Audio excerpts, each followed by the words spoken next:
Assalamualaikum warahmatullahi wabarakatuh. Bertemu lagi dengan saya Freddy Sarman pada mata kuliah Psikologi Pendidikan, perkuliahan yang dilakukan secara daring.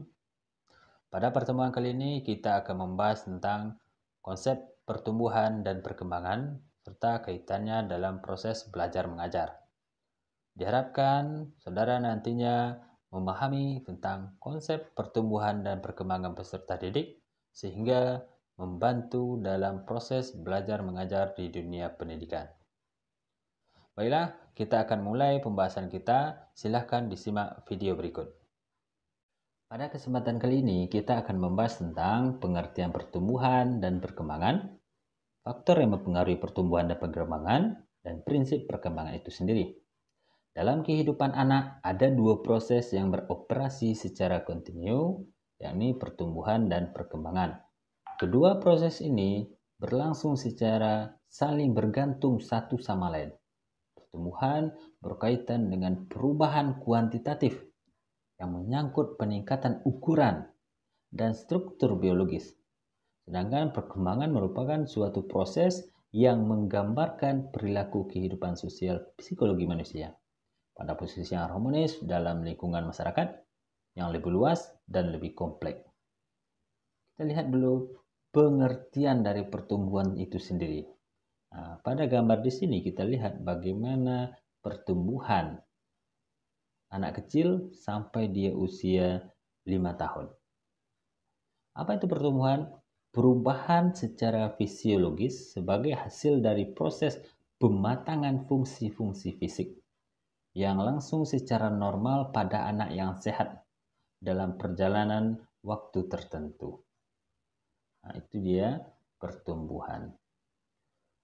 Menurut beberapa ahli, juga ada mengatakan perubahan alami secara kuantitatif pada segi jasmania, atau juga ada beberapa ahli lain menunjukkan adanya suatu fungsi tertentu yang baru yang tadinya belum nampak, sekarang sudah nampak pada artian luas. Itu adalah suatu pengertian dari pertumbuhan. Nah, boleh dirujuk dari beberapa pengertian ahli-ahli lain. Kemudian kita lihat gambar di sini ada bayi yang pertama masih tidur, kemudian baru bisa menggeser badannya ke sebelah kiri atau kanan, kemudian baru sampai dia bisa berdiri. Jadi yang perkembangan itu adalah perubahan-perubahan yang dialami individu atau organisme menuju tingkat kedewasaannya atau kematangan yang berlangsung secara sistematis, progresif, dan berkesinambungan, baik yang menyangkut fisik, jasmania, atau psikis berbentuk rohania. Itu menurut Samsu Yusuf ya. Nah, kalau secara umum dari beberapa ahli itu perkembangan ini adalah proses kuantitatif yang mengacu pada penyempurnaan fungsi sosial dan psikologis dalam diri seorang dan berlangsung sepanjang hidup manusia. Nah, kita akan bahas sedikit mengenai pengertian perkembangan menurut Samsu Yusuf ini. Nah, menurut Samsu Yusuf ini ada di sini secara sistematis perubahan-perubahan yang berlangsung secara sistematis. Sistematisnya bagaimana? Perubahan itu saling berketergantungan atau saling mempengaruhi antara bagian-bagian organisme di dalam diri seseorang. Contohnya, kemampuan berjalan anak seiring dengan matangnya otot-otot kaki, seperti yang kita lihat pada foto di slide ini. Kemudian, sistematis progresif. Progresif ini perubahan yang terjadi yang bersifat maju, adanya suatu peningkatan mendalam baik secara kuantitatif fisik tadi maupun kualitatif psikisnya. Contohnya perubahan proporsi dan ukuran fisik anak dari yang pendek menjadi tinggi, dari kecil menjadi besar. Nah, dan perubahan pengetahuan dan kemampuan anak dari yang sederhana kepada yang lebih kompleks. Itu dari sisi progresif. Kemudian berlangsung secara sistematis, progresif, dan berkesinambungan.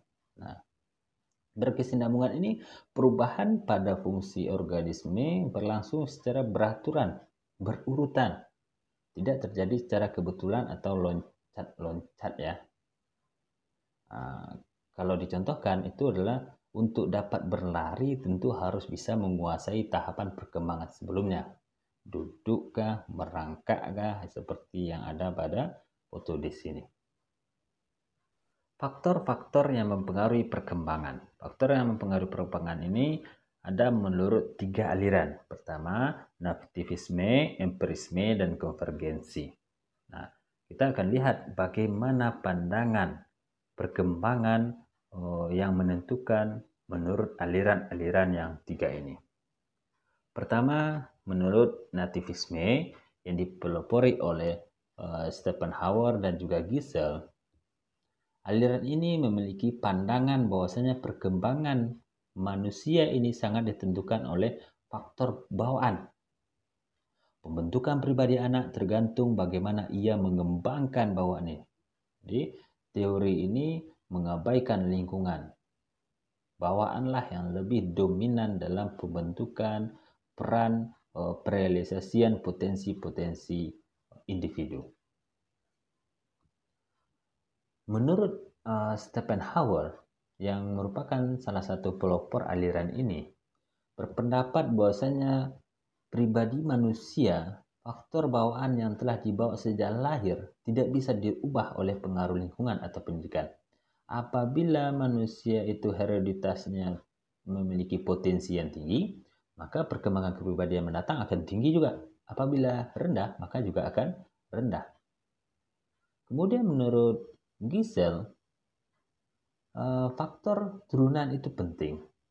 Kematangan merupakan hal utama yang menentukan proses belajar seseorang, dan faktor keturunan yang dimiliki individu menentukan pola dan gaya perkembangan individu itu sendiri.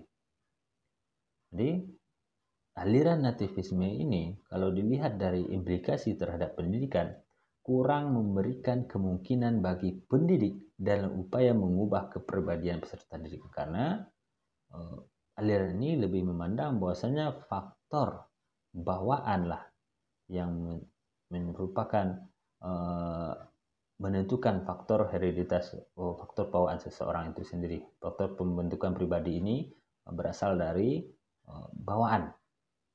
Jadi kurang memberikan kemungkinan bagi pendidik dalam upaya mengubah kepribadian peserta didik. Kemudian peran pendidik di sekolah sedikit sekali dan dapat dipertimbangkan untuk dapat mengubah perkembangan peserta didik ini. Oke, ini aliran nativisme. Kemudian kita lihat aliran empirisme. Empirisme ini dipelopori oleh John Locke dan Rousseau. Aliran ini memandang bahwa perkembangan manusia sangat ditentukan oleh faktor lingkungan. Jadi ini lebih memandang faktor lingkungan, terutama pendidikan. Lingkungan yang akan membubuhkan aneka ragam tulisan pada kertas putih itu. Lingkungan yang dapat didayagunakan dan dikuasai oleh manusia, maka aliran ini memiliki ciri optimisme dalam perkembangan diri anak. Ini menurut John Locke, yang salah satu pelopor aliran empirisme ini, dia memiliki teori yang dikenal dengan tabula rasa. Anak pada saat lahir dalam keadaan bersih tanpa noda. Lingkunganlah yang membentuk pribadi anak kelak nantinya. Nah, itu menurut John Locke. Menurut Rousseau, segala sesuatu pada dasarnya itu baik, yang sebagaimana datang dari penciptanya. Namun, segala sesuatu tersebut turun ke tangan-tangan manusia, dan manusia itu sendirilah yang nanti yang menentukan pribadinya sendiri. Tergantung pembentukan pribadi manusia itu tergantung pada manusia-manusia itu sendiri. Bagaimana dia dalam mendaya gunakan lingkungannya. Lingkungannya bagus, maka dia akan bagus. Lingkungannya buruk, maka dia akan buruk. Nah, bagaimana implikasi teori empirisme ini terhadap pendidikan? Jadi, dengan memandang lingkungan sebagai faktor penentu, maka aliran ini memberikan kemungkinan sepenuhnya bahwa pendidik itu dapat membentuk kepribadian peserta didik. Itu aliran empirisme. Kemudian aliran konvergensi yang dipelopori oleh William Stern. Ini aliran ini mengatakan bahwasanya perkembangan pribadi manusia merupakan hasil dari proses kerjasama antara bawaan dan lingkungan. Tiap pribadi merupakan hasil perpaduan dari potensi dalam diri dan lingkungan. Bagaimanapun baiknya bawaan, apabila lingkungannya tidak menunjang dan pengembangannya, maka bawaan yang baik akan tetap tertidur. Begitu juga sebaliknya, apabila hereditas ini tidak bagus atau bawaannya tidak baik, tetapi lingkungannya bagus, maka akan menjadi pribadi yang bagus. Akan tercapai nantinya pribadi yang bagus. Nah, kemudian bagaimana menurut William Stern ini? Oke, William Stern. Menurut William Stern, teori ini menekankan kedua faktor berasal dari bawaan maupun lingkungan. Jadi, anak sudah membawa potensi-potensi tertentu yang sifatnya potensial dan lingkungan berperan juga dalam pembentukan pribadi manusia. Sehingga manusia merupakan perpaduan antara keduanya. Jadi, individu ini sudah membawa potensi tertentu. Jadi potensi dalam diri dan potensi lingkungan nanti akan memiliki peran dalam membentukkan pribadi tersebut. Sehingga manusia ini merupakan perpaduan antara kedua potensi dan lingkungan. Itu menurut aliran konvergensi. Bagaimana pandangan ini dalam implikasinya dalam pendidikan? Jadi aliran ini memberikan kemungkinan bagi pendidik untuk dapat membantu peserta didik berkembang sesuai dengan yang diharapkan dengan memperhatikan faktor hereditas tadi, bakatnya, kematangannya, keadaan mentalnya, dan lingkungan peserta didik ini sendiri. Itu aliran-aliran dalam yang faktor mempengaruhi perkembangan individu. Oke, apa yang mempengaruhi pertumbuhan? Dari beberapa teori ada mengatakan yang mempengaruhi pertumbuhan itu ada dari segi eksternal dan ada dari segi internal.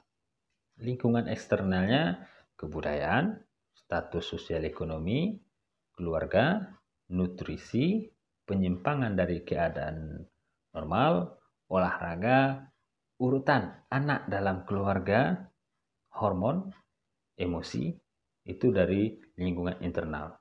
Dan ada juga dari faktor genetik, keturunan atau rentang masa konsepsi, faktor asupan gizi, dan faktor lingkungan. Jadi itulah faktor-faktor yang mempengaruhi pertumbuhan. Nah, contohnya saja faktor eksternalnya urutan anak dalam keluarga. Biasanya anak yang paling tua itu tingginya akan sedikit lebih rendah daripada anak kedua, ketiga, keempat, kelima. Nutrisi, kebudayaan, dan lain sebagainya itu mempengaruhi pertumbuhan diri individu. Nah, persamaan dan perbedaan pertumbuhan dan perkembangan ini, kalau pertumbuhan dan perkembangan ini kedua-duanya merupakan proses perubahan progresif. Maksudnya di sini berjalan secara bersamaan dan bersifat maju, meningkat, dan menjadi lebih baik. Tapi perbedaannya, pertumbuhan ini bersifat kuantitatif, sedangkan pada perkembangan bersifat kualitatif. Aspek yang berubah di sini adalah aspek fisik saja kalau pertumbuhan, sedangkan perkembangan ini merupakan aspek fisik dan psikis. Nah, kemudian dalam pertumbuhan dan perkembangan ini, pertumbuhan lebih banyak berkenan dengan aspek-aspek jasmaniah atau fisik. Pertumbuhan menunjukkan pertumbuhan penambahan secara kuantitas, yaitu penambahan dalam ukuran. Kalau perkembangan ini aspek rohani. Perkembangan berkenaan dengan peningkatan kualitas, yaitu peningkatan dan penyempurnaan fungsi-fungsi. Jadi pertumbuhan berkenaan dengan penyempurnaan struktur, sedangkan perkembangan dengan penyempurnaan fungsi. Ada beberapa faktor yang menghambat penugasan perkembangan di sini. Nah,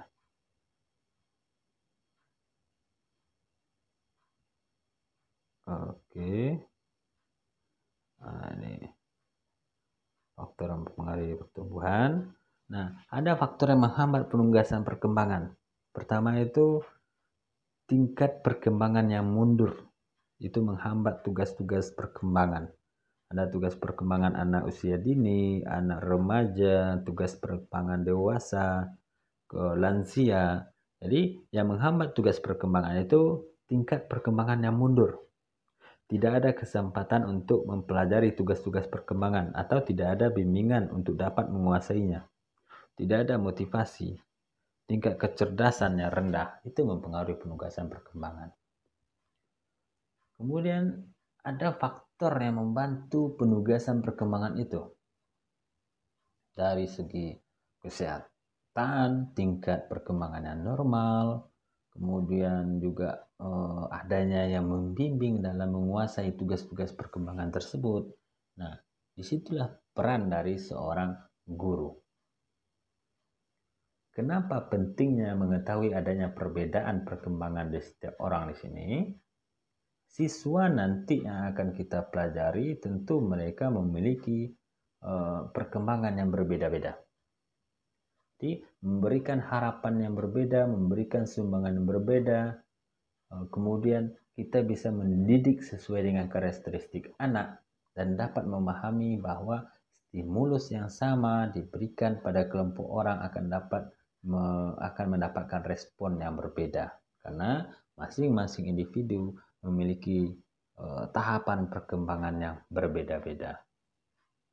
Nah, maka dari itu, sebagai seorang guru harus mengetahui apa saja tugas-tugas perkembangan individu tersebut, baik dalam tingkat anak-anak sampai pada tingkat remaja. Sehingga dalam proses belajar mengajar, dengan kita mengenal kepribadian individu tadi dari segi pertumbuhan dan perkembangannya, kita akan lebih mudah dalam memberikan stimulus dalam proses pembelajaran. Bagaimana anak yang dengan tugas perkembangannya yang masih terhambat, bagaimana kita memberikan stimulusnya, bagaimana anak yang perkembangannya sudah bagus sehingga dia pembelajarannya lebih bagus, bagaimana stimulus yang kita berikan. Nah, itulah yang perlu kita pahami lebih dalam dari segi pertumbuhan dan perkembangan ini. Oke, itu untuk materi pada hari ini dari faktor-faktor yang mempengaruhi pertumbuhan dan perkembangan.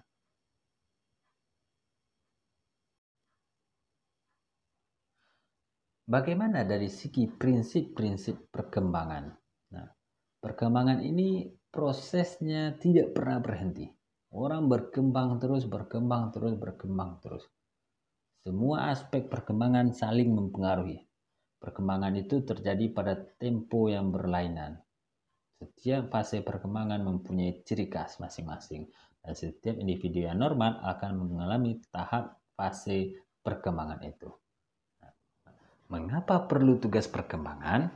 Jadi, sebagai pedoman untuk membantu orang tua dan guru untuk mengetahui apa yang dipelajari anak pada usia tertentu. Nah, sebagai tugas perkembangan menimbulkan motivasi bagi anak untuk belajar hal yang diharapkan masyarakat. Dan juga tugas perkembangan merupakan masukan bagi orang tua atau guru menyiapkan dan untuk melatih anak kemampuan tertentu. Ini mempersiapkan untuk periode-periode yang akan datang. Karena ketidakberhasilan menimbulkan berbagai hal, antara lain anak akan merasa rendah diri, tidak percaya diri, merasa ditolak dalam kehidupan sosial, sulit untuk menguasai tugas-tugas perkembangan yang baru, sehingga akan mengganggu proses belajar mengajar. Nah, sehingga itulah yang harus kita ketahui, apakah faktor bawaan. Seperti tadi ada aliran mengatakan bawaan dari lahir mempengaruhi, ada aliran faktor lingkungan yang mempengaruhi, dan ada aliran yang keduanya mempengaruhi. Nah, mana yang lebih bagus? Biasanya teori yang lebih dipakai itu adalah faktor bawaan dan juga lingkungan yang mempengaruhi, sehingga guru lebih fleksibel dengan menciptakan lingkungan yang lebih bagus. Kemudian kita gali potensi yang dia miliki, sehingga kita sebagai seorang guru bisa mengembangkan potensi-potensi si anak dengan lingkungan yang bagus tadi. Kalau guru yang kurang memahami tugas-tugas perkembangan dan pertumbuhan anak, itu akan kurang memberikan stimulasi atau stimulus, dan anak akan mengalami perkembangan yang berbeda pada proses belajar mengajar. Nah, itu yang harus kita pahami. Oke, itu dia pembahasan mengenai pertumbuhan dan perkembangan. Itulah pembahasan kita pada kali ini. Kalau ada pertanyaan, silakan ditanyakan di dalam grup diskusi mata kuliah kita, atau ditinggalkan komentar pada video pembelajaran ini. Nanti akan dikupas dalam diskusi kelompok perkuliahan. Semoga bermanfaat, dan silahkan ditambah referensi-referensi lainnya dalam perkuliahan untuk memperdalam terhadap pemahaman materi perkuliahan ini.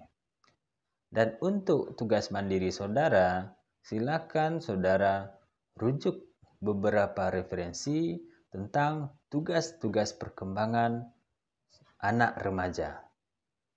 Nah, nantinya silakan dikumpulkan pada link yang sudah disediakan.